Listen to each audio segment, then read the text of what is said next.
De nuevo, bienvenidos a Terror Desconocido. Hoy voy a comentaros la saga de Los Chicos del Maíz. Bueno, Los Chicos del Maíz, la primera película es una película que me encanta, es una joya, una auténtica joyita de los 80, una película de culto.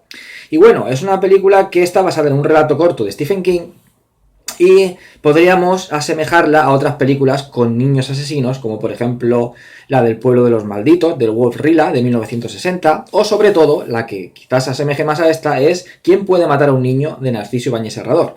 No se asemeja bastante, aunque tienen diferencias. Es decir, la película de Narciso Ibáñez Serrador es una película que quizás tenga cierta crítica en cuanto al abuso que han estado realizando los adultos a lo largo de la historia con los niños. Es decir, a lo largo de la historia, quiénes son los que crean las guerras, quiénes son los que realizan genocidios, los que provocan masacres, realizan masacres en países, en ciudades, en pueblos. Pues son los adultos. Los niños no tienen culpa de nada de eso, sin embargo son los que pagan las consecuencias de ese, digamos, de esa maldad, de esa codicia que tienen al llegar a ser adultos. O sea, un niño no tiene... Bueno, hay niños que sí que tienen maldad también desde que son pequeños, pero es un tipo de maldad diferente que no va condicionada con nada externo, con nada como la codicia, como lo que es el sentimiento de superioridad. Todo eso llega a partir de que uno es adulto. Uno cuando es niño, pues tiene... si tiene una maldad, digamos, si tiene maldad, sería una maldad un poco más natural, más primitiva. A lo mejor pues la envidia de este niño tiene esto, yo lo quiero, o esto es mío, no quiero que me lo quite otro, no quiero compartir, en fin. Todo eso es algo un poco más, sería esa maldad de niños, que luego también pues hay veces que sí que es cierto que hay niños que tienen una maldad ya que va intrínseca en ellos. Hay gente que nace con esa maldad que ya se puede ver desde niños, con todo el rollo este del bullying en los colegios, de niños que se meten con otros, que han llegado incluso a realizar maltratos físicos. O sea, la maldad también está en los niños. Pero lo que se refería a la película de Narciso Ibáñez Serrador era un tipo de maldad diferente. Es decir, mientras eres niño, eres inocente, entre comillas, no tienes esa maldad condicionada por eso, por la codicia, por el poder. Todo eso llega cuando uno es adulto. De ahí es cuando se forman las guerras. De ahí es cuando se forman los genocidios. Uno forma una guerra porque codicia, necesita el petróleo de un país, necesita las tierras, desconquistar las tierras de ese país, es poder, es dinero, es codicia. El ser humano cuando se hace adulto es codicioso, ya desea tener cosas materiales. Entonces, por culpa de toda esa maldad, de toda esa codicia, de todo ese esas ansias de poder del ser humano, de cuando es adulto, pues todo eso lo han pagado los niños. Han provocado guerras, han provocado, como digo, genocidios, exterminios de pueblos enteros. Es por culpa del adulto. Entonces digamos que la película de Narciso Ibáñez Serrador, que se basa en una novela llamada Juego de Niños, de un tal, lo tengo aquí anotado, Juan José Plans, pues tiene esa crítica. Mientras que Los Chicos del Maíz podría también tenerla, pero un poco más liviana. Puede ser que Stephen King se haya basado en la historia de Juego de Niños, lo que es en el libro de Juego de Niños, porque este libro es del año 1976, mientras que la historia de Stephen King es del 78. Quiere decir que fue antes tanto el libro como la película. El libro es del 76, la película ¿Quién puede matar a un niño?, es del 77, y el libro que sacó Stephen King, ese relato corto, fue del 78. O sea que puede perfectamente haberse basado tanto en el libro como en la película. La cuestión es que, como digo, se asemejan bastante por el tema de pues ese pueblo solitario que está lleno de niños. En el caso de Quien puede matar a un niño es una isla. Tiene similitudes, pero son películas diferentes. Quien puede matar a un niño entra más dentro de una crítica que está más soterrada en Los Chicos del Maíz, que se centra más en ser una película de terror eficaz, porque eso es lo que es. Los Chicos del Maíz es una película de terror muy eficaz. La película trata sobre un pueblo que se llama Gatling, que está en Nebraska, y al principio de la película vemos cómo los niños de ese pueblo empiezan a asesinar a los adultos. Hay una escena que es impresionante, pero de verdad, es impresionante. se encuentran en una cafetería, un grupo de personas, tomando café, tomando sus cosas en la cafetería, y de repente resulta que han envenenado. En la cafetería trabaja una chica que es, bueno, no es una niña, pero digamos que sería una preadolescente. Tendría, pues puede que tuviera a lo mejor 17 años o por ahí. Envenenan el café. Entonces empiezan todos a sentirse mal, empiezan a vomitar, está el café envenenado y empiezan aparte a matarlos, a cortarles el cuello, a apuñalarlos. Uno de los niños, que no está implicado en eso, lo mira todo aterrado, mira cómo asesinan a sus padres totalmente aterrado. Esa escena de verdad que es impresionante. Entonces luego nos trasladamos a la historia de una pareja, un matrimonio, que ella es la Linda Hamilton, la famosa Sarah Connor de Terminator y Terminator 2, el juicio final. Y bueno, pues es un matrimonio que está como de viaje por carreteras secundarias, está pues un poco como de viaje, no sé si... No de luna de miel, están como medio de vacaciones, el hombre es médico, tiene que trabajar en un par de días y están pues un poco como de descanso, como de vacaciones, como de fin de semana, y están recorriendo pues ciertos pueblos, ciertos lugares de Estados Unidos por carreteras secundarias. Esto nos recordaría un poco a lo que es una road movie. Están en carretera y van pasando pueblos por carreteras secundarias. La cuestión es que están conduciendo por una carretera, se dirigen hacia un lugar y de repente se cruza un niño por la carretera y lo atropella. Entonces, claro, se bajan de la carretera y el tipo, como es médico, pues se da cuenta de que el chaval tenía un montón de heridas, le habían clavado cuchillo, le habían apuñalado. Entonces dice, este chaval, antes incluso de que yo lo atropellara, estaría muerto o medio muerto, y yo lo terminaría de rematar, porque el chaval va lleno de puñaladas. O sea, aunque yo no lo hubiera atropellado, él iba a morir. Y alguien también es el asesino, el que le ha propiciado esas puñaladas. ¿Qué hacen? Intentan llevarlo al pueblo más cercano, pues para presentar una denuncia en comisaría y decir lo que ha sucedido. ¿Qué sucede? Que llegan a una gasolinera, el tipo de la gasolinera pues los manda para un pueblo, resulta que ese pueblo está a un montón de kilómetros y hay un pueblo más cercano llamado Gatlin, el pueblo que vemos al principio, en el cual los niños han asesinado a los adultos. El hombre le dice que no, que en Gatlin no hay nada, que tal, que cual, pero bueno, ellos van, intentan ir al pueblo que les ha dicho el hombre de la gasolinera, al cual también asesinan, por cierto, estos chavales, y no encuentran, empiezan a dar vueltas por caminos solitarios, por entre maizales, y no llegan a ese pueblo.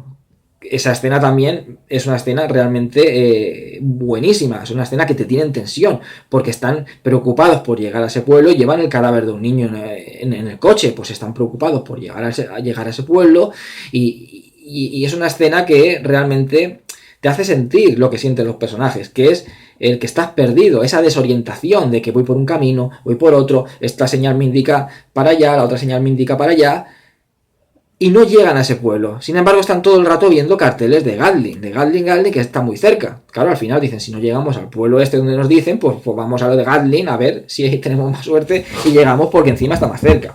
Y llegan a ese pueblo. Bueno, pues una vez llegan, voy a contar, cuando hablo de sagas, sobre todo sagas tan conocidas como Los Chicos del Maíz, pues voy a meter spoilers, no hace falta que diga, no, ahora paro y porque voy a hablar de spoilers, pues voy a hablar de spoilers de toda la saga, porque es una saga archiconocida. Entonces, bueno, yo creo que cualquier apasionado al cine de terror habrá visto Los Chicos del Maíz, por lo menos la primera película, que es una película de culto y, como digo, una auténtica joya del cine de terror. Vale, llegan al pueblo. El pueblo está totalmente desierto, no hay nadie. Esto nos recuerda a quién puede matar a un niño. Pasa exactamente igual, cuando llegan a esa islita no hay nadie en el pueblo.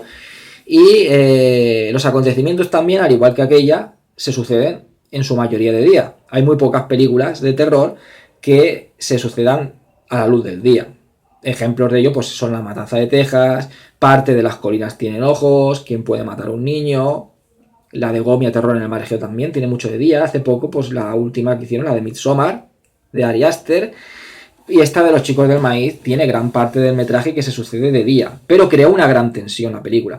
La película, como digo, es muy eficaz. Muy eficaz. Cuando llegan al pueblo, no hay nadie, van buscando por las casas, todo está cerrado. todos los lugares están un poco, se nota que está como abandonado, no como que hayan cerrado porque sea un día de fiesta. Se nota como abandonado, todo está lleno como de trozos de maíz desperdigados por el suelo, todo está destrozado, entran a la comisaría, está vacía, está destrozada, la escuela entran y está vacía, está destrozada. O sea, es como si hubiera pasado una catástrofe y todo el mundo hubiera huido del pueblo, hubieran pasado años y todo esté hecho polvo y todo esté destrozado. Van siguiendo a unos niños y encuentran en una casa a dos hermanos, un niño y una niña. El niño que se ve al principio que fue testigo del asesinato de sus padres y del asesinato de demás personas en ese bar. La mujer, Linda Hamilton, se queda con los niños mientras que él intenta buscar ayuda, aunque sea en el ayuntamiento. Alguien adulto tiene que haber. Si hay niños, lo lógico es que haya adultos. Entonces ahí es cuando se separan. ¿Qué sucede? Bueno, pues el líder, digamos, de este grupo de niños que asesinaron a los adultos son como miembros de una especie de secta liderada por un niño llamado Isaac. Un niño que es pega un mal rollo verlo, parece un enano, tiene cara de enano. Una cara de malo. Es el líder de la secta. Y digamos que si su mano derecha o el matón que tiene a su lado, que es un chaval que ya es bastante alto, por cierto, para ser puede que tenga 17 años o por ahí, pero el tipo es bastante alto, así pelirrojo, como era, Malakai, que tiene una cara de malo, es un chaval así pelirrojo con pecas, una cara de malo, y aparte que es malo, pero malo. O sea, este tipo disfruta haciendo daño, disfruta causando dolor. O sea, el tema religioso, es de estos que están en la religión, pero para hacer daño. O sea, esto es como era como cuando la Santa Inquisición perseguía a las supuestas brujas, o el tema de la caza de brujas en Salem, que eran religiosos pero que disfrutaban torturando a la gente que pensaban que eran brujas o brujos. Pues lo mismo, están metidos en tema religioso pero para causar el mayor daño posible. Y esa es la excusa, esa es la excusa es el bien, la religión, el bien, el camino del bien, hago esto por un bien, sí, una mierda por un bien, es por el placer que tú te crees que es por un bien, pero en realidad si lo miras bien, es por el placer que le causa el hacer daño y el cometer esos actos malvados.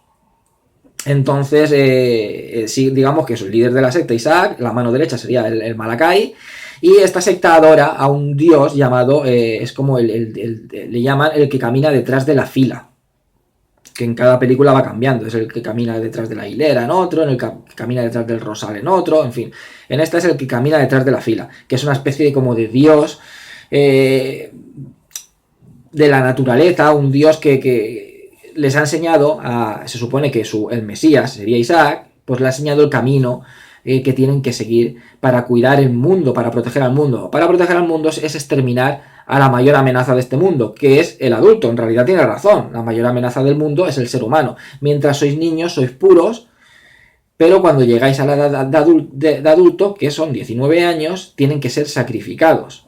¿Por qué? Porque llegan a una edad en la que se van a corromper, en la que van a ser codiciosos, en la que van a tener ansias de poder. Toda esa corrupción, toda esa maldad que va a entrar dentro de ellos es lo que va a corromper y a destruir el mundo. Entonces hay que eliminar a los adultos. Por eso eliminaron a todos los adultos del pueblo, y las sectas solo se componen de gente que llega hasta los 19 años. Cuando llegan a los 19 años se les mata en un sacrificio. A esta edad tienen también edad de reproducirse, porque a partir ya de 16, 17 años pues ya pueden tener hijos. Entonces siempre va a haber niños, siempre van a haber, la secta va a haber gente, va a haber niños en la secta. Cuando llegan a la edad de 19 años se les mata en sacrificio. Entonces esta es la idea. La niña que tiene, los únicos que no comparten estas ideas son estos dos hermanos, los hermanicos pequeños, porque no, él vio como sus padres murieron a manos de estos chavales, de estos miembros de esta secta, de esta, digamos, secta del maíz a las órdenes de Isaac. Entonces, tanto él como la hermana están un poco ahí porque tienen miedo, porque no pueden huir. Al principio, el chaval que atropellan en el coche es un chaval que intenta huir, pero le dan caza, y el Malakai y se lo carga. antes de que cruzara la carretera herido y lo atropellaran con el coche. Entonces tienen miedo y están ahí, pero ellos no quieren estar en esa secta. Ellos no comparten las ideas de Isaac. De hecho, intentan ayudar a esta pareja a que sobrevivan, por decirlo de alguna manera, porque a ella la capturan, intentan ofrecerla en sacrificio, porque siempre que aparece un adulto intentan ofrecerle un sacrificio a ese dios del maíz. Entonces esto es lo que sucede, a ella la capturan y el niño intenta ayudarle a él a llegar hasta donde está ella antes de que la sacrifiquen, antes de que llegue la hora del sacrificio y la maten para poder liberar a su esposa. Y esa es la película. Entonces es una película que está genial, es una película de culto, es una película que funciona al 100%. En las escenas de terror, tiene escenas de terror muy bien realizadas, muy bien realizadas. El principio en la cafetería, como he dicho antes, es impresionante, cuando se pierden por los campos de maíz, por las carreteras secundarias, que no encuentran el pueblo que buscan. Es realmente desosegante toda esa escena. Cuando llegan al pueblo, está vacío, a ella la capturan, él intenta liberarla. Tiene escenas de terror muy bien conseguidas, muy bien conseguidas. Es una película muy eficaz en cuanto a la creación del suspense, en cuanto a la creación del terror. Es una película realmente eficaz al 100%. Por eso es una película de culto, una auténtica maravilla del cine de terror de los 80. Por supuesto, tuvo un éxito genial, tuvo un éxito grandísimo la película, entonces eso tenía que dar lugar a unas secuelas. La película también, tengo que decir que es de los 80, la película del año 84, pero recuerda bastante al cine de los 70, es decir, tiene esos zooms y tiene ciertos planos que recuerdan más a ese cine de finales de los 70 que al que ya empezó a partir de los 80, de la entrada de los 80. Entonces es una película que recuerda bastante lo que es ese cine setentero. Pero como digo, una auténtica joya, una película de culto, eficaz al 100% en cuanto a escenas de terror. Es como Viernes 13.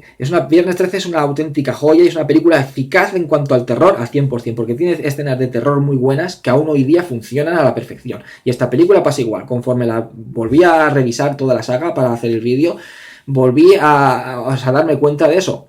De lo eficaz que sigue siendo aún esta película, que se podría perfectamente estrenar en los cines, y estas escenas de terror están tan bien realizadas que aún hoy día causarían terror a la gente que fuera al cine a ver esta película. Por eso, como digo, es una película de culto y una auténtica joya de los 80, que ahora sí, tuvo un gran éxito y hacía falta, por supuesto, hacer una secuela, pero tuvo una secuela bastante tardía. Es de estas películas que no tuvieron una secuela inmediata. Pasa también como La Matanza de Texas, que tuvo una secuela muchos años después. Fantasma también la tuvo muchos años después. ¿Qué más? También Las Colinas Tienen Ojos también la tuvo muchos años después. Entonces esta película pasamos del 84 hasta el año 92. Hasta el año 92 no tuvimos una secuela. Entonces tenemos la segunda parte. Me he anotado aquí ciertas cosas. Bueno, la primera película está dirigida por un tal Fritz Kiersch, está dirigida la primera película, vale. La segunda, el chaval que hace de Isaac es un tal John Paul Salapatek. Y ahora después nombraré porque me ha anotado el nombre del chavalín este. Bueno, Los Chicos del Maíz 2 la dirige un tal David Price. Se titula Los Chicos del Maíz 2, Sacrificio Final, el sacrificio final. Bueno, como digo, es del año 92, pasaron un tiempo pues grande de una secuela a otra. Y bueno, esta película es una secuela que si bien no está mal, es una secuela muy floja. Es como tiene un aire como muy televisivo, parece un telefilm. Tiene más presupuesto que la primera película, tiene un poco más de presupuesto que la primera película, pero no está muy bien utilizado. La dirección es muy plana, es muy telefilmera, es una película muy televisiva. Pero bueno, está distraída y no está mal, pero se queda muy floja comparándola con la anterior. Es decir, las escenas de tensión no están tan bien realizadas como en la primera película, las escenas de terror no están tan bien realizadas como en la primera película. Es muy floja, a diferencia de la primera película, y esta es más moderna.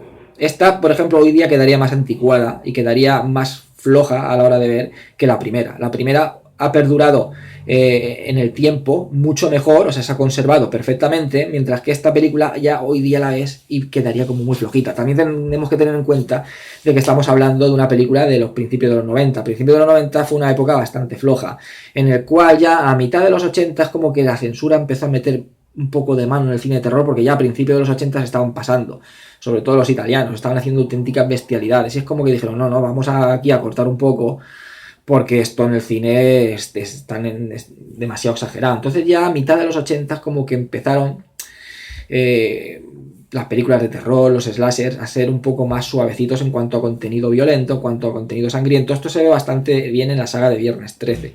Desde la primera a la cuarta se nota las muertes, se nota la violencia, la sangre, que a partir de la quinta hacia adelante ya va la cosa disminuyendo.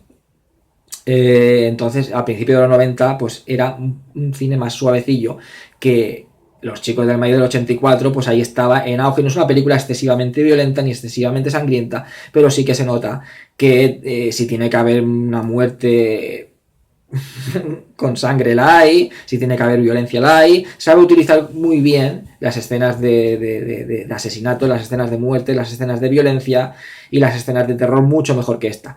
Pero bueno, esta película en realidad también tiene un par de escenas bastante fuertecillas, sobre todo una para la época que era, para el año 92, pero es una película que se siente mucho más floja que la anterior, mucho más floja. Aquí tenemos que después de los acontecimientos de la primera película, pues ya ha salido a la luz que en el pueblo de Gatlin los niños de una secta han matado a todos los adultos. Entonces es como que ahora los niños supervivientes de los acontecimientos de la primera película, pues los adoptan personas de un pueblo cercano a Gatlin. Es como que los acogen en casas, los acogen en ese pueblo un poco, pues para darles una segunda oportunidad, ya que, digamos, son niños que les han lavado el cerebro, los han metido en una secta y por culpa de ese lavado del cerebro, pues tampoco es culpa de ellos al 100%, pues han cometido esos asesinatos, merecen una segunda oportunidad. Son niños al fin y al cabo. Pues se los llevan a este otro pueblo. Tenía aquí un tal, el pueblo es un Hellingford. Bueno, estaba igual, pero también me lo he notado. Hellingford el pueblo. Aquí, al igual que en la primera, tenemos otro líder de la secta que se llama Micah. Sí, Micah. Un nombre un poco extraño. Pero, a diferencia de Isaac, este niño empieza siendo un chaval normal, pero una noche sale a los campos del maíz y es como que ese espíritu, es esa especie como de dios pagano del maíz, lo posee, y entonces a partir de ahí es cuando se vuelve el líder, vuelve a recopilar la secta de nuevo en este nuevo pueblo, en este Hellingford. Este líder también es que la película, como digo, es mucho más floja que la anterior. Este líder no tiene el carisma que tenéis, que lo veías y se nota que es una persona que es malo, pero a la vez tiene mucho carisma. Se nota que es un líder nato. Se nota que controla a todos los demás miembros de la secta, que le obedecen ciegamente a él. Lo que dice él va a misa, y nunca mejor dicho. Yo soy el mensajero del que camina detrás de la fila. Lo que me dice a mí tenéis que obedecer, y todos lo creen a ciegas porque el tipo tiene mucho carisma. Este Micah no tiene carisma ni tiene nada, es un ñofla que no vale para nada. Pero bueno, recopila la secta, entonces un poco pues como la primera película. Aquí no hay tantos niños, se ven menos niños. Aquí le llaman, en vez del que camina detrás de la fila, el que camina detrás de la hilera. Y bueno, la película, pues hay un periodista que se reúne con su hijo después de muchos años que no lo había visto, por la típica relación de que el chaval no quiere estar con su padre porque dice que lo ha abandonado, el padre pues yo no estaba preparado para tener un hijo, bueno, el rollo de ese. Va a ese pueblo para ver si puede hacer un reportaje que le vuelva a llevar a la fama. El reportaje pues de los niños que han sobrevivido en el pueblo de Gatlin, pues un poco obtener información sobre lo que sucedió en ese pueblo, sobre la secta, tal y cual. Y bueno, pues a partir de ahí pues empiezan a haber muertes, porque por supuesto tienen que cargarse a los adultos de ese pueblo que tienen que pagar. Esta vez hay un motivo por el cual son asesinados esos adultos, un motivo, no voy a revelarlo por si alguien quiere ver la película, pero bueno, aquí vemos un motivo naturalista, como que por culpa de ciertos adultos de ese pueblo están contaminando la naturaleza. Tenemos que tener en cuenta que ese es un dios de la naturaleza, que quiere proteger a la naturaleza, entonces es un poco castigar al ser humano que contamina la naturaleza, que es nuestra madre, es nuestra casa, el planeta es nuestra casa, y no tenemos el derecho de contaminarlo, sino tenemos el deber de protegerlo y de cuidarlo para dejar nuestra casa a nuestros futuros, a sus futuros propietarios, que serán nuestros descendientes. También es un poco esa crítica, ¿no? Vamos a eliminar a los adultos que están destruyendo el planeta que vamos a heredar nosotros. ¿Qué planeta nos van a dejar si esta gente sigue viva? Pues nos van a dejar un planeta destrozado. Entonces tiene un poco ese mensaje naturalista, pero que queda muy ñoño. Aquí también hay un indio que empieza a meter cosas sobre el tema de sobre creencias antiguas de los indígenas, sobre un antiguo dios pagano que engañaba a los niños para que mataran a los adultos, pero que en realidad era como una especie de demonio, un rollo así. Y todo el tema naturalista que queda aquí es un mensaje que no es que esté mal, pero queda de una manera muy floja, muy infantil, no queda un mensaje muy marcado, queda de una manera muy leve, muy liviana, muy infantil, y sobre todo el tema, la parte final de la película es como muy flojilla, muy para todos los públicos, que también era lo que se llevaba al principio de los 90. Todo este tema del indio también recuerda un poco a la segunda parte de Poltergeist. En fin, no está mal, está distraída, la ves y pasas un rato, pero es muy inferior a la primera película, muy inferior. Como digo, tiene un par de... Lo que tiene de bueno son las muertes, sobre todo tiene un par de muertes. Una que hace Mika, una especie de muñeco vudú de madera, y empieza a apuñalar al muñeco, y hay uno en una iglesia que empieza a sangrar. Esa escena es bastante fuerte, bastante sangrienta para la época que es, para principios de los 90, y está muy bien, esa muerte está genial. Otro también, que va una mujer anciana en una silla de ruedas, y logran... una silla de ruedas de estas mecánicas, y logran controlar el motor de la silla de ruedas con un mando de un cochecito de juguete, y lo van manejando y lo cruza la carretera, lo atropella un camión y salta disparado la mujer con la silla de ruedas y rompe un escaparate y entra dentro. También está bastante bien esa muerte. O sea, tiene muertes que están bien y no está mal, está entretenida, pero el nivel está muy por debajo de la primera película. Luego nos salvamos a la tercera parte, que fue en el año 95, titulada Los chicos del maíz 3, la cosecha urbana, dirigida por un tal James D.R. Hickox. Vale. Esta vez, esta película sube mucho los enteros. Esta sí que debería haber sido la primera secuela, en vez de la otra, porque esta es muy superior a la segunda parte. Esta es una película que también a mí me encanta.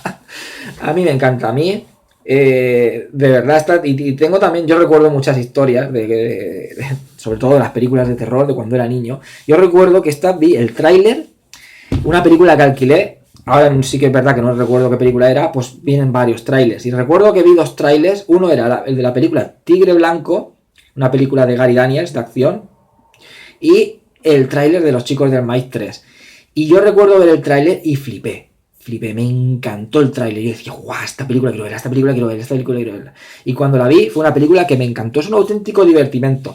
No llega al nivel de la primera película. La primera película es como más seria, la primera película es más entera, más película de terror, pero esto es un divertimento. Esto es una película con un montón de muertes, muchos efectos especiales. Aquí los efectos especiales corren a cargo de Screaming Mad George, que es un habitual en las películas de Brian Yuzna, en las películas de Stuart Gordon. Estuvo involucrado en los efectos especiales de La novia de Reanimator, también de Pesadilla en Elm Street 4, en The Society, de la película de Brian Yuzna, del dentista creo que también. En fin, es un tipo que es un especialista en efectos especiales, y es el que realiza los efectos especiales de esta película. Entonces hay muchos efectos especiales, hay muchas muertes, muchos efectos especiales.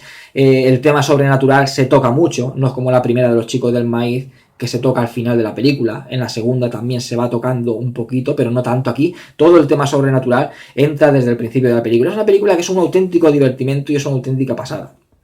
Aquí tenemos pues dos chavales que son hermanos, que en realidad no son hermanos. Uno es adoptado, el pequeño, que salen del pueblo de Gatling, son de los supervivientes de Gatling, y también son adoptados por un matrimonio.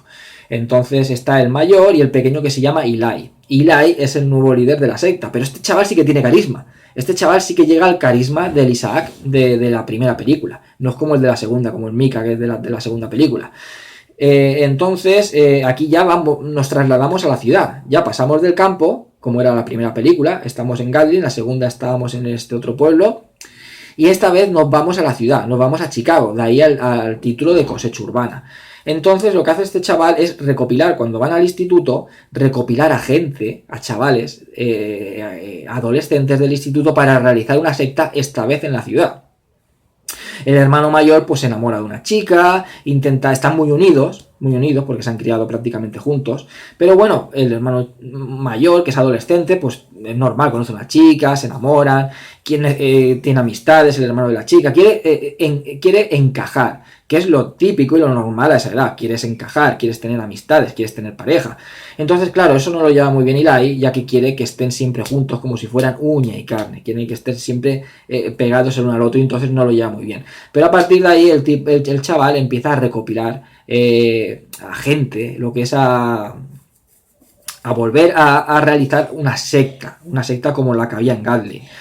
Esta vez con chavales de la ciudad, comiéndole la cabeza de la misma manera, de que si los adultos son el cáncer de la sociedad, cuando llegas a la edad adulta es cuando te corrompes, cuando entra toda la maldad en ti, mientras eres adolescente eres puro. Pero este chaval tiene carisma, este Eli tiene el carisma que tenía Isaac. Entonces también intenta, se trae unas mazorcas y las planta al lado de la casa de ellos, es como una especie como de nave abandonada, y en el terreno que hay afuera, un terreno grande como un descampado, el chaval planta el maíz ahí. ¿Qué pasa? Que ese maíz poseído, por decirlo de alguna manera, crece enseguida. Entonces en un par de días, pues eso se llena como si fuera un maizal entero. El padre adoptivo resulta que trabaja en una empresa que transporta pues verduras, transporta fruta y transporta también maíz. Es una empresa de transportes que transporta pues hortalizas, transporta productos del campo. Claro, al ver ese maíz, ¿qué le dice al chaval? Pues ostras, ¿pero esto qué es? ¿Has plantado el maíz cuándo? Hace una semana y está así. Encima ve el maíz, está súper bueno de sabor, la hoja es súper dura, no tiene poros, como dice, entonces no puede picarle y es súper dura, no puede picarle ningún insecto, no puede entrar ningún tipo de pesticida. O sea, es el tipo de maíz ideal que todos los países querrían comprar, porque crece rápido, es inmune a pesticidas, inmune a plagas, y aparte el sabor es súper bueno. Entonces se pueden hacer de oro, porque encima la producción es mucho más rápida que el de un campo de maíz normal y corriente. Claro, si trasladan todo ese maíz, que es lo que quiere este chaval, Eli, si lo transportan a todo el mundo, pues es como que esa especie de dios del maíz se va a trasladar a todo el mundo, porque esos campos son como campos poseídos, como campos que tienen una especie como de magia, por llamarlo de alguna manera. Si transporta ese maíz a todo el mundo y todo el mundo come de ese maíz, es como que van a caer bajo la influencia de este dios del maíz. De hecho, que él lo que hace también es en el colegio introduce maíz en la comida. En la comida, cuando comen en el comedor, introduce maíz en la comida. Es un poco una manera también como de influenciarlos más aún. Aparte de con sus palabras, influenciar más aún a esos chavales para que entren dentro de esa secta, para que adoren a ese dios del maíz. Pues eso, si lo mismo que ha hecho ahí lo hace por todo el mundo, porque ese maíz se distribuye mundialmente, pues esa secta crecerá y habrán cada vez más y más y más y más adoradores de este dios del maíz por todo el mundo. Entonces la película está genial, como digo, tiene unos efectos especiales fascinantes, tiene unas escenas, al principio al padre de uno se aparece como como unas ramas que le lían los pies, le lían los brazos, y luego aparece una cruz desde bajo tierra y el tipo queda así como crucificado. Luego también un vagabundo le entra como una rama por los dos ojos, iba a decir por la boca, por los dos ojos. A otro chaval también le empiezan a entrar ramas por el interior de las piernas, luego un montón de raíces por el cuello, y le levantan el cuello hasta arriba, y forma como una especie, como si fuera una bandera, así como un palo grande con la cabeza hasta arriba. Es como que le sacan todo lo que es la columna vertebral hasta arriba del todo, y se forma como si fuera un mástil. O sea, tiene unas escenas realmente brutales. de muertes que para ser, como digo, para ser los 90, esta película tiene bastantes escenas, bastante explícitas, bastante sangrientas, muy bien realizados los efectos especiales, muy bueno. Y es eso, es un divertimento. Esta película es divertida, es para tomártela en plan divertimento. Tiene escenas de transformaciones, de muertes súper bien realizadas. Al final aparece ese dios del maíz, sale de debajo de tierra, es un dios del maíz que es una especie como de dios amorfo, muy Lovecraftiano. Genial, los efectos especiales del final son un poco en plan stop motion y tal, hasta con figuritas que parecen cuando ese dios gigante como que coge a una persona, parece como si fuera un muñeco y tal, pero quedan bien, no quedan mal, quedan bien, le dan un encanto a la película. Y también todo este tema como del campo de maíz que parece vivo, que aparecen ramas que te van atando, o que te traspasan por las piernas, por los ojos y tal. Todo eso también recuerda un poco a ese bosque maldito de Posesión Infernal, de Sam Raimi. Recuerda un poco a... Esta película es como que va un poco enfocada ahí, a ese tipo de película con muchos efectos especiales de maquillajes, de sangre, y es un auténtico divertimento. Es una película que a mí me encanta y te lo pasas genial viéndola. Para mí es muy superior a la segunda parte. Los chicos del Maíz 3, la cosecha urbana. Un año después, en el 96, se hizo Los chicos del Maíz 4, La reunión, dirigida por un tal Greg Spencer. Esta película aparece Naomi Watts como protagonista, sería yo creo que la primera película que hizo antes de hacerse famosa. También aparece Karen Black, que también era habitual en películas de terror como Pesadilla Diabólica o la película esta de Trilogía del Terror de Dan Curtis. En fin, era habitual en el cine de terror. Pues bueno, aquí también la tenemos como la madre de Naomi Watts y tal. Vale, aquí es una película que a mí también me encanta. Yo la tercera y la cuarta para mí son las mejores secuelas. Lo digo ya, las mejores secuelas.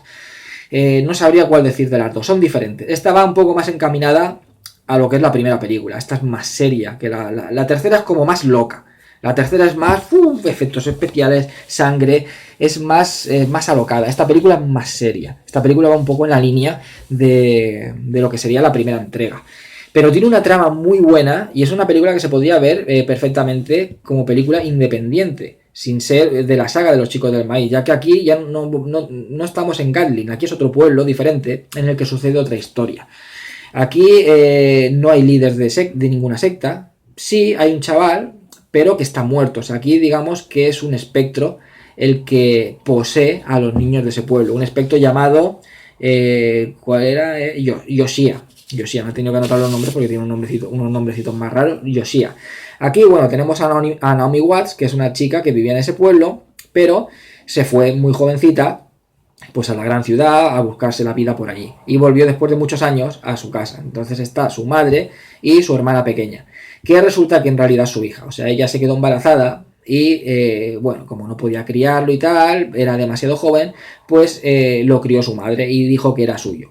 La madre también sería joven, pues dijo que era suyo y ella pues se fue a la ciudad un poco pues a alejarse de allí, a buscarse la vida y tal. Después de tantos años ella ha decidido volver porque desea estar con su hija, desea un poco recuperar ese tiempo perdido y enmendar ese error de haberse ido porque no estaba preparada en su momento para cuidarla, pero ahora ya se siente preparada, entonces ha vuelto pues para poder estar con su hija pequeña. Cuando llega allí al pueblo, ella es enfermera, se pone a trabajar con el médico local del pueblo. Empiezan a suceder cosas extrañas. Todos los niños empiezan a enfermar, empiezan a tener fiebres altas y empiezan a caerse de los dientes. O sea, una cosa muy extraña. Y nadie sabe por qué todos los niños a la vez, incluso la hija de esta chica, de Naomi Watts, todos empiezan a enfermar a la vez. Es como una especie de pandemia que asola al pueblo justo con la llegada de ella. Esto es debido a este tal Yoshia, que era un niño que ha resucitado. O sea, la manera aquí también de resucitar del chaval está genial, porque es un tipo que entra como una especie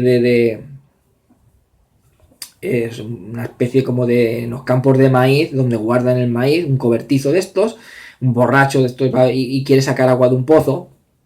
¿Y qué sucede? Que de alguna manera ese chaval empieza a salir del pozo. Es como que es despertado el chaval está muerto, es un muerto. Aquí no tenemos un líder de la secta como en las anteriores películas, que es alguien vivo, no, aquí es un espíritu. Entonces, a partir de que este hombre saca agua del pozo, de alguna manera, el chaval empieza, resucita y su espíritu empieza a salir del pozo. Esa escena es impresionante. Esa escena a mí me encantó, la manera que tiene de salir del pozo. Tiene como un trozo de la cara como quemado, como si fuera un poco hasta como deformado, ese chaval. Y a partir de que, digamos, ese espíritu sale de ese pozo, como que revive de ese pozo, sale de ahí, es cuando empieza este espíritu a hacer que los niños se enfermen. Cuando los niños ya pasan esas fiebres, es como que todos se curan a la vez, todos han pasado esas fiebres, ya tienen otra personalidad, ya no dicen que son ellos, sino nombran nombres de antiguos niños que vivían en ese pueblo. Es como si ahora mismo un chaval llega, tú sabes que se llama José, y te dice, no, yo me llamo Paco. No, tú te llamas José, no, yo me llamo Paco. ¿Cómo te apellidas? Paco tal, tal, tal. Y dices, no, Paco tal, tal, tal era un niño que vivió aquí hace muchos años.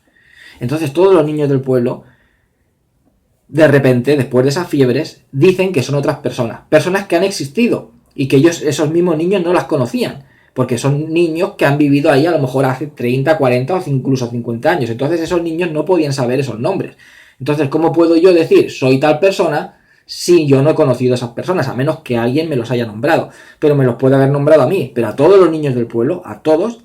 Entonces no es algo que se hayan inventado, no es un juego. Realmente es como que están poseídos por los espíritus de esos antiguos niños, que están liderados por este tal Yoshia, que es un espíritu, aquí no habla, aquí no es un líder que habla, no, es un espíritu, lo vemos con forma humana, pero el tipo, pues eso, pues no habla, no es como Isaac, no es como Eli, o sea, el tipo es como un espectro, es un tipo que ha resucitado de ese pozo, ha salido de ahí, y es como si fuera un espectro, el tipo está callado, el tipo no dice ni una palabra, pero lidera a todos esos niños.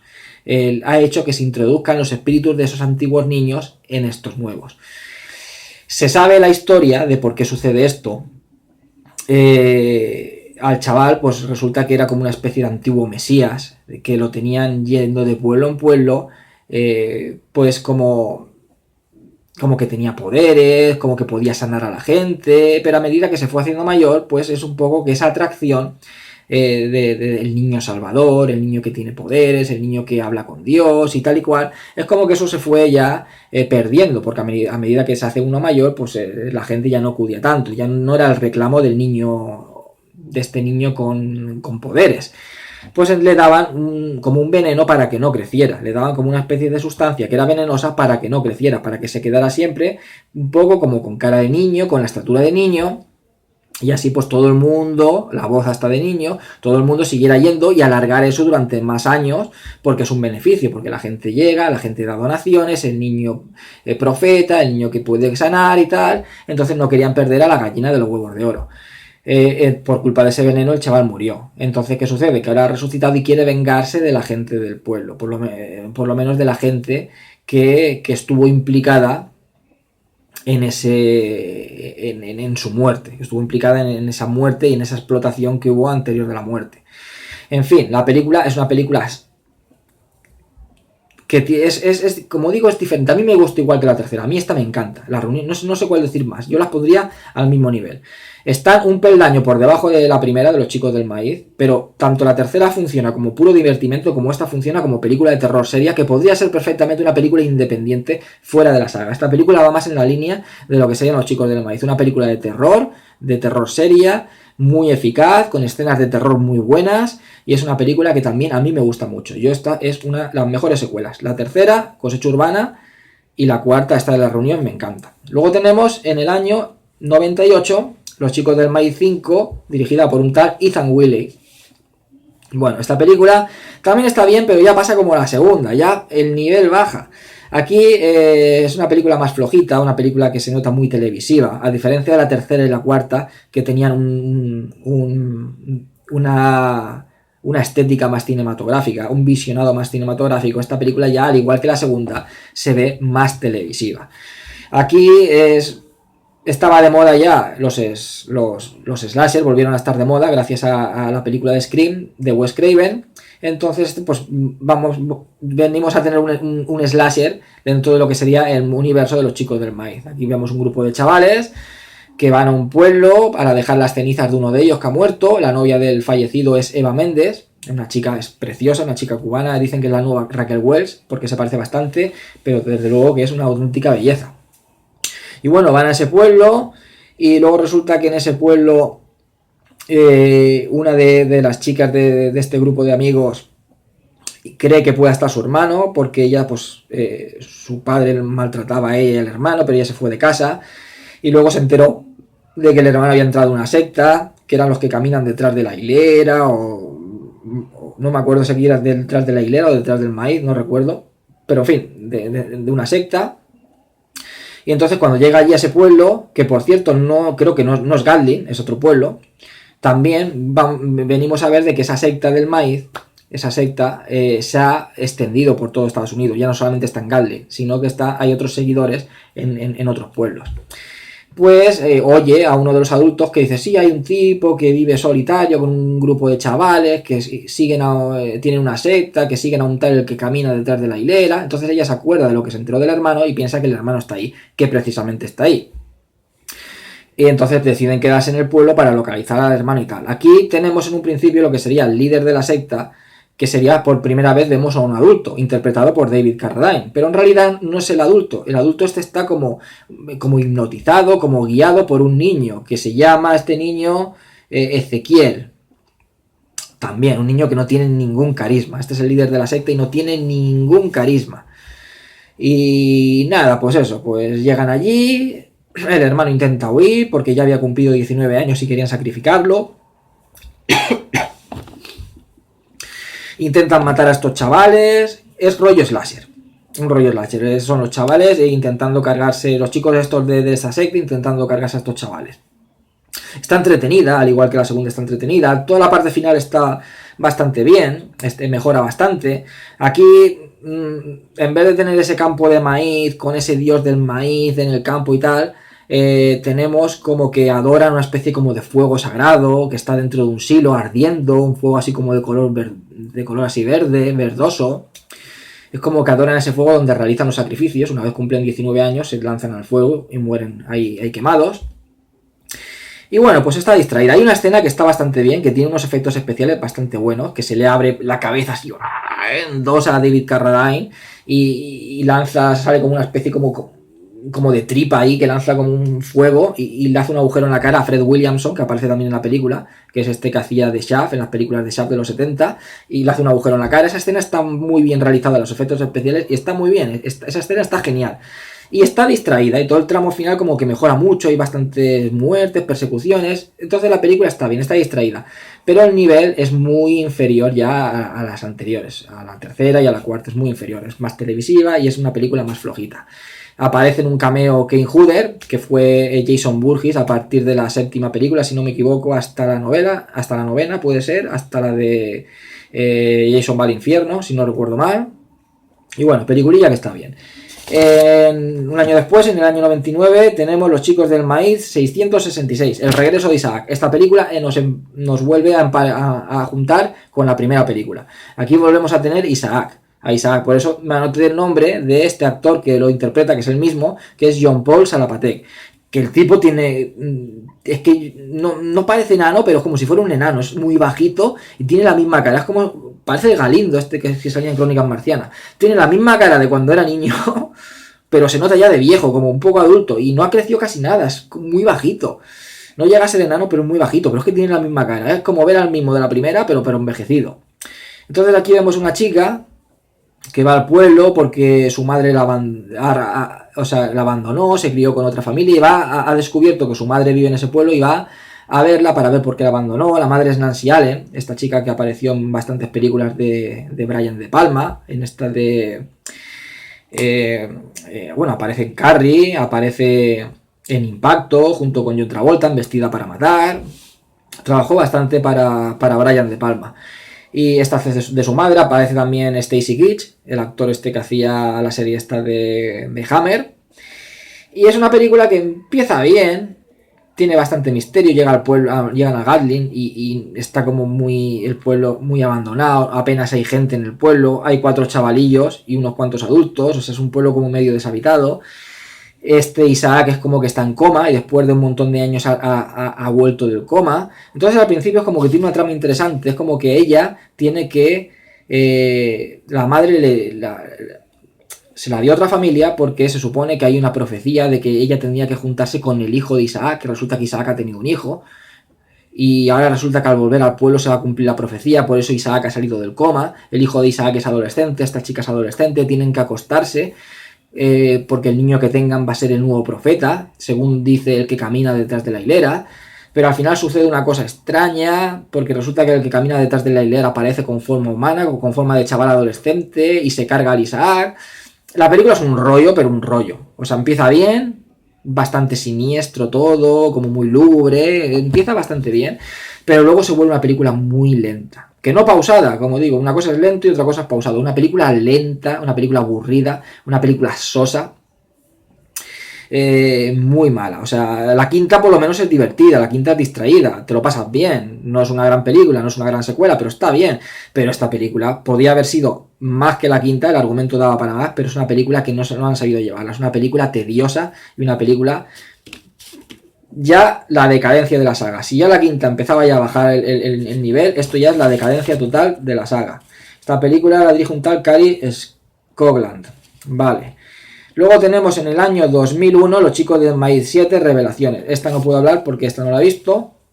Pasamos al año 2009, que tenemos el remake. Por supuesto, todo gran clásico del terror tiene que tener un remake, dirigido por un tal Donald P. Borges. El remake es una basura. O sea, no sé qué es peor, si la sexta esta, la de 6666, o el remake. El remake es lo peor. Aquí tenemos una pareja, matrimonio, que están peleados. Él resulta que es veterano de... La película está ambientada en los 70. Él es veterano del Vietnam. El tipo como que tiene traumas, siempre está discutiendo con la mujer, como que se quieren divorciar. Lo mismo, atropellan a un chaval, llegan al pueblo, pasa exactamente igual, solo que aquí ella muere y muere enseguida. Conforme llegan al pueblo, los chavales llegan y se la cargan. Pero la película es mala de la hostia, aburrida. El chaval que hace de Isaac no tiene carisma ninguno. Aparte, no se ve casi nada en el pueblo, el tema de la secta, de los chavales, no se ve nada. Se ve al final el tipo está haciendo como de Rambo, por ahí por los campos del maíz, cargándose a los chavales. Tiene efectos especiales de Robert Kurtzman, pero son tan pocos los efectos especiales que hay, tan pocas muertes, que apenas se puede apreciar el trabajo de efectos especiales, porque tiene pocas muertes, no es una película excesivamente sangrienta, o sea, poco se puede disfrutar los efectos especiales de este hombre. Y es una película también sosa, aburrida, una película que no tiene nada, un remake de los malos. O sea, hay remakes que son muy buenos, muy decentes, pero este es un remake horrible. Chicos del maíz, un remake horrible. Y luego ya pasamos al año 2011 con la octava parte, o sea, pasamos de la 7 a la 8, entre medios teníamos el remake, en el 2011 tenemos la octava, titulada Los chicos del maíz 8, Génesis, dirigida por un tal Guy Mayer. Creo que sí, Guy Mayer, algo así. Bueno, aquí... No, perdón, Guy Mayer es el director, que tengo aquí un pupurri de la séptima parte de Revelaciones. En la Génesis la dirige un tal Joel Soisson. Vale, aquí aparece Billy Drago, que también ha aparecido en un montón de películas de serie B y tal, en los 80. También malísima. Una película, aquí tenemos pues lo mismo. Llegan una pareja a un pueblo, que ya no sé si es Gatling o no. Resulta que tocan en una casa porque se pierden por ahí, se quedan sin gasolina. En la casa vive este Billy Drago con una chavala que es rusa, que es joven. Tienen un hijo que en realidad el hijo creo que era de ella. El niño se supone que tiene como poderes. Un rollo, aburrida igual. Mala. O sea, a partir ya de la sexta de ahí para adelante ya es que es lo peor. La sexta fue un bodrio. La séptima no puedo hablar porque no la he visto. Pero el remake, un bodrio. Y esta octava parte, un bodrio. Aburrida, sosa, no tiene nada. Nada. Mala hasta decir basta. Entonces, ya recopilando lo que es la saga, que creo que ahora, según tengo entendido, hay una noticia de que quieren volver a hacer otro remake. Espero que si vuelven a hacer otro remake lo hagan mucho mejor que el remake que hicieron en el año 2009. Por lo menos que se le ocurren más y hagan un remake decente.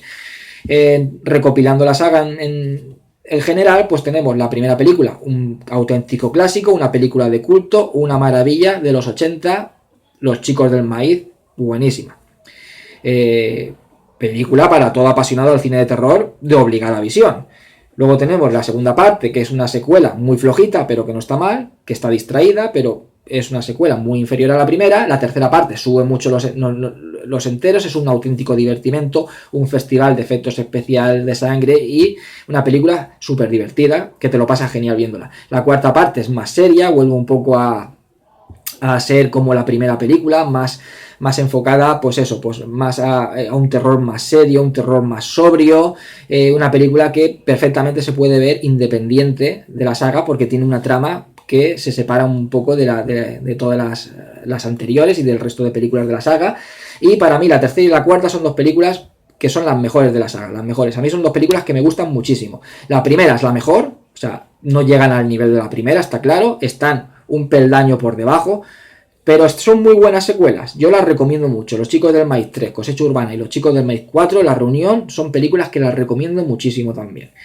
Luego tenemos la quinta, que pasa como la segunda, está distraída, está bien, es tipo slasher y tiene un par de escenas que están bastante bien, tramo final mejora bastante. Yo la comparo mucho con la segunda, está distraída y está bien, pero ya el nivel baja. A partir de ahí ya olvidaros, si queréis completar la saga, porque sois completistas, pues bueno. La sexta, una basura. La séptima no puedo hablar porque no la he visto. La octava, una basura. Y el remake, una basura. Un remake malísimo. En fin, espero que os haya gustado el vídeo. La semana que viene comentaré alguna otra película. Que seáis todos muy felices y hasta siempre.